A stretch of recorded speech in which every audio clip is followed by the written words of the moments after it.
peace and serenity, I would like to invite our next guest, Mr. Narendra Estolkar. Ladies and gentlemen, today we have a privilege of the company of Shri Narendra Estolkar ji. Shri Narendra Estolkar ji is a serving as Joint Director with Ministry of MSME, Government of Maharashtra. Let us request Mr. Estolkar to come on stage to enlighten us with the various schemes available for MSME sector and how entrepreneurs can take benefits of these schemes. Ladies and gentlemen, with the same energy, put your hands together for Mr. Narendra Estolkar.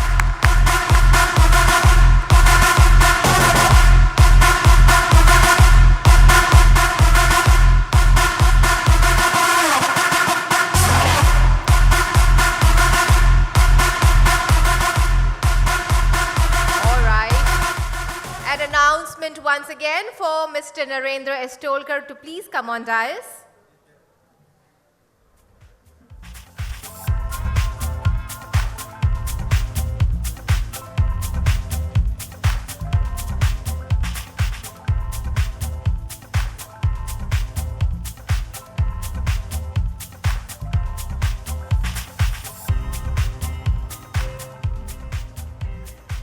Namaskar. Good evening, everybody.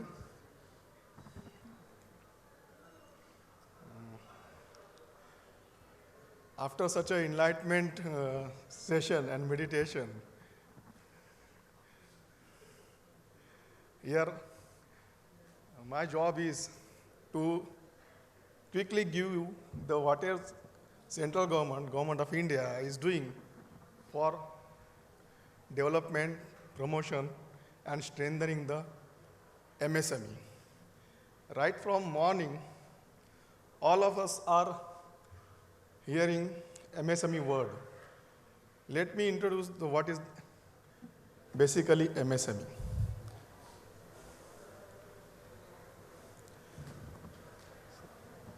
Sorry, I have come here as a representative of MSME Development Institute. My office is next to Sakinaka Junction here. Throughout my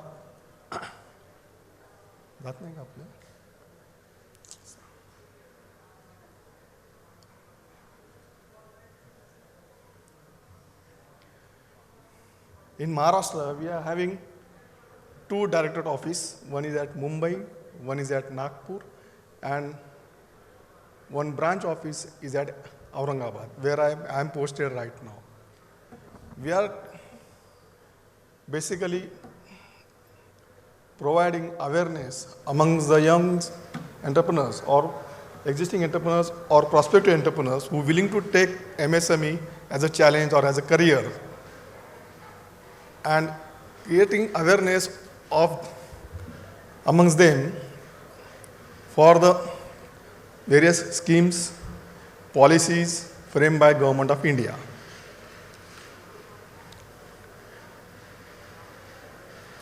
Basically, earlier, there was one act, MSME Development Act 2006, enacted by Parliament, by which, virtue of which, we defined MSME in two groups. One is manufacturing sector, one is service sector. Okay. In earlier definition,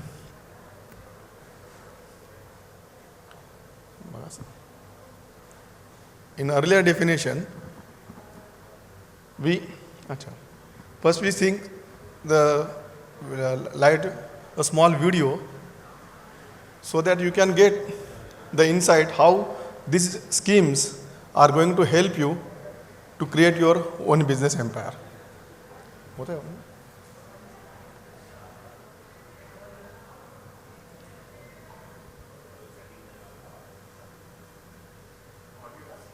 Yes.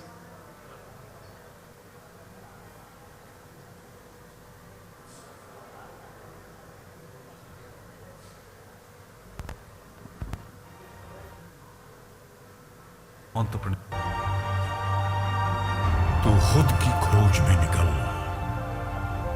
किस लिए हताश है?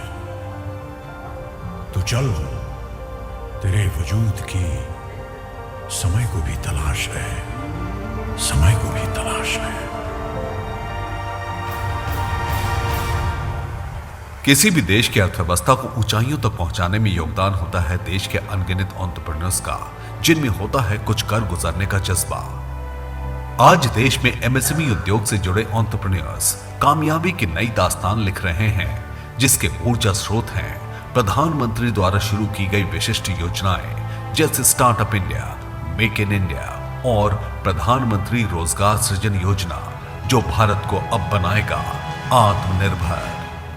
भारत देश के सभी विद्यार्थी मित्रों को मैं कहता हूं कि हमारे एमएसएमई के माध्यम से नेशनल अवेयरनेस कैंप जो चले हैं उसमें आप सहयोग दीजिए। अच्छा उद्योजक, बड़े उद्योजक बनकर हमारा देश का उत्पन्न बढ़ाने के लिए, रोजगार बढ़ाने के लिए आपकी सहयोग की आवश्यकता है। आप सभी जन बड़े उद्योजक होने के लिए मेरी तरफ से मैं शुभकामना देता हूं। उद्यमिता की एक बहुत ही प्रेरणात्मक कहानी है आगरा के सुमित कुमार की। एक गरीब परिवार से आने के बावजूद सुमित ने वो कर दिखाया जो सच में सराहनीय है। सिर्फ अपने दृढ़ सोच और जुनून के बल पर एक फैक्ट्री में लेबर का काम करने वाले सुमित ने वहां से सीखे स्किल और अपने आत्मविश्वास से 2018 में सुमित एंटरप्राइजेस की शुरुआत की, जो प्लास्टिक के सफाई करने वाले सामान की मैन्युफैक्चरिंग करता है। लेकिन इस राह में भी चुनौतियां कम नहीं थी। पहले मैंने 2 लाख से काम चालू किया था, तो चलते चलते 2 साल हो गया मेरे को काम करते हुए। फिर डिमांडिंग बढ़ रहा था मार्केट का, तो मेरे को लोन की बहुत ज़्यादा ज़रूरत थी। बैंक ने मेरे को लोन देने से मना कर दिया था। फिर उसके बाद में मैंने एमएसएमई डिपार्टमेंट के पास गया था। एमएसएमई डिपार्टमेंट की वजह से मेरा 4,11,000 रुपये का लोन सैंक्शन हुआ। आज मेरा हर 6 महीने का टर्नओवर है, लगभग 20 से 30 लाख रुपए समथिंग पहुंचता है। और फिर क्या था, एक छोटे से कस्बे से निकला सुमित ऊंची सोच लिए एंटरप्रेन्योरशिप की दुनिया में कर दिखाया कमाल। लेबर से मालिक बना हूं एनएसआईसी लोन की वजह से। भारत का सुदूर पूर्वी राज्य मिजोरम देश में चली एंटरप्रेन्योरशिप की लहर से ये भी अछूता नहीं है, और इसकी मिसाल है हेनरी सिंगूरा, एक फर्स्ट जनरेशन एंटरप्रेन्योर जिसने इस खूबसूरत इलाके में मशरूम की खेती को एक सफल व्यवसाय बनाकर यहां के युवाओं के लिए रोजगार के नए अवसर प्रदान किए हैं। 2019 में स्थापित फूड माइक्रो लैब हेनरी के अपने स्थानीय लोगों के लिए कुछ करने के सपने को साकार किया, जिसमें केवीआईसी द्वारा चलाए जा रहे प्रधानमंत्री एम्प्लॉयमेंट जनरेशन प्रोग्राम की भूमिका भरपूर रही। Mushroom is the main source of income in Mizoram. Being a startup, funding is the main problem we have faced, and I took PMAGP loan and having 35% subsidy. This helped me a lot in my startup. Mushroom की खेती और उसकी training लोगों को देकर आज Henry बने हैं एक सफल उद्यमी और पथ प्रदर्शक। ये है चेन्नई।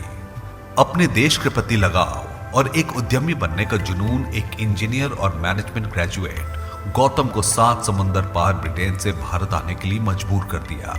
लेकिन उनके एंटरप्रेन्योर बनने का सफर इतना आसान नहीं था।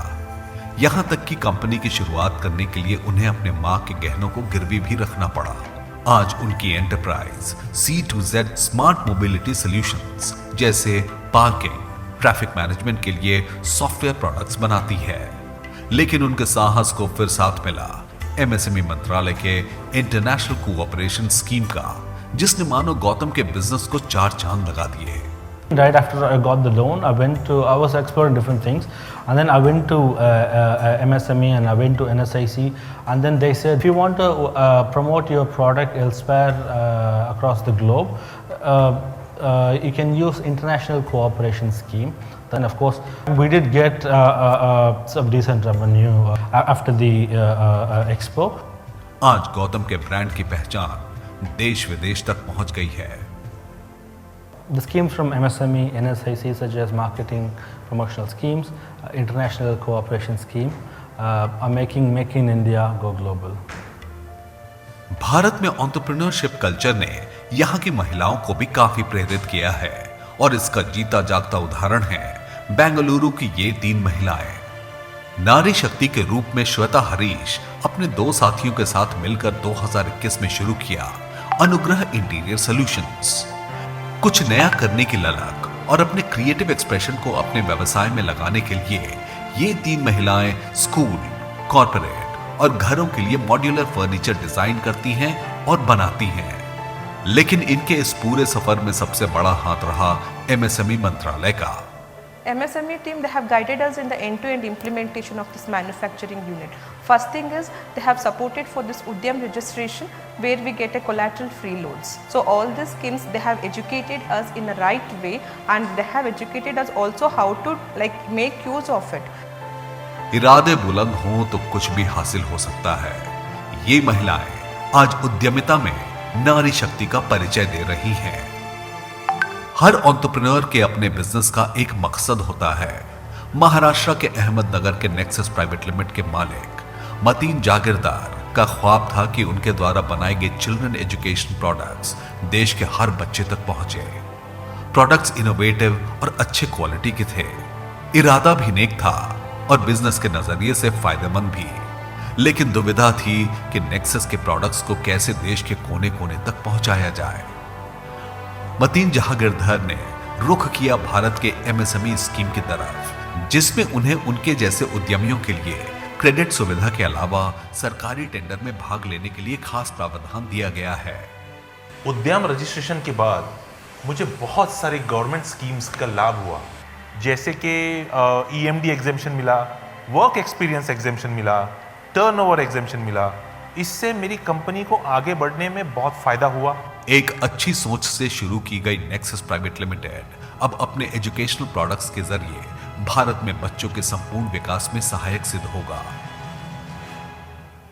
भारत के छोटे और लघु उद्योगों में हैंडीक्राफ्ट और हैंडलूम की अलग ही पहचान है।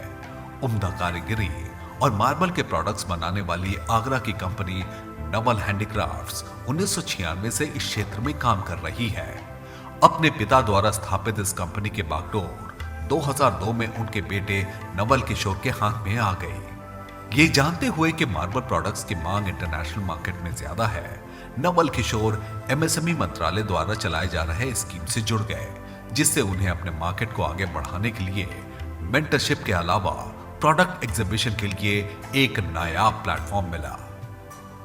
मैंने 2017 में पहला एग्जीबिशन लगाया था इंडो एक्सपो मार्ट नोएडा में। पार्टिसिपेशन में हमें 100% सब्सिडी मिलती है।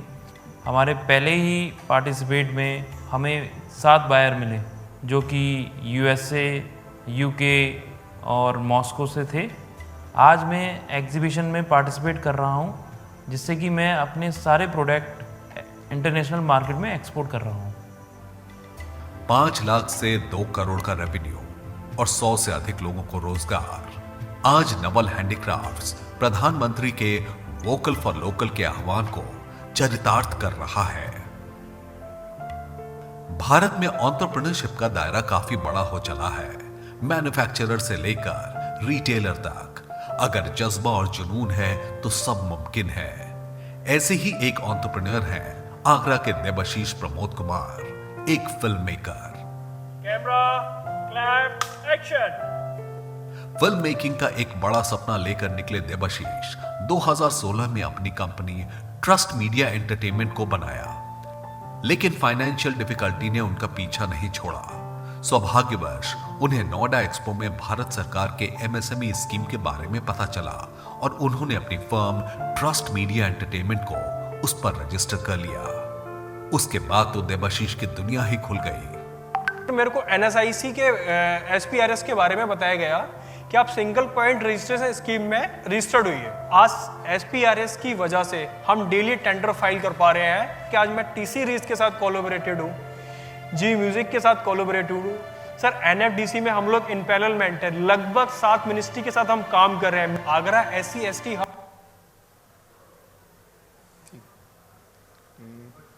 So This is a clip for whatever different schemes. There are number of schemes, around 30 schemes are there. And you can have the benefits of all the schemes after, once you get the registration in Udyam registration. Or if you have Udyog Aadhaar, which is continuing till 31st March of 22, till this financial year end.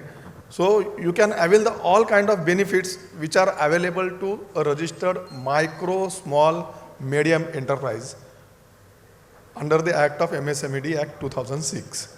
So now into June 2006, our ministry has enhanced the definition of this micro, small and medium enterprises and club manufacturing and service sector together and create a composite criteria for investment in plant and machinery and turnover. So as per the new definition, one entrepreneur can be termed as a micro entrepreneur who is having investment in plant and machinery or equipment around 1 crore and whose turnover is around 5 crore. Similarly, for small enterprises, the investment in plant and machinery or equipments from 1 crore to 10 crore and turnover is around 50 crores. Similarly, for medium enterprises, around investment in plant and machinery and equipment around 50 crores and turnover is around 250 crores. So the upscaling has been done in the definition and the benefits are going to get more and more beneficiaries are come out through these entrepreneurs activity. So there is a need for you to come in front and avail the benefits whatever through schemes or policies there are from government side. So with these words, I would like to thank Tajurba team for giving me this opportunity to showcase our schemes and policies to you. Thanks a lot, sir.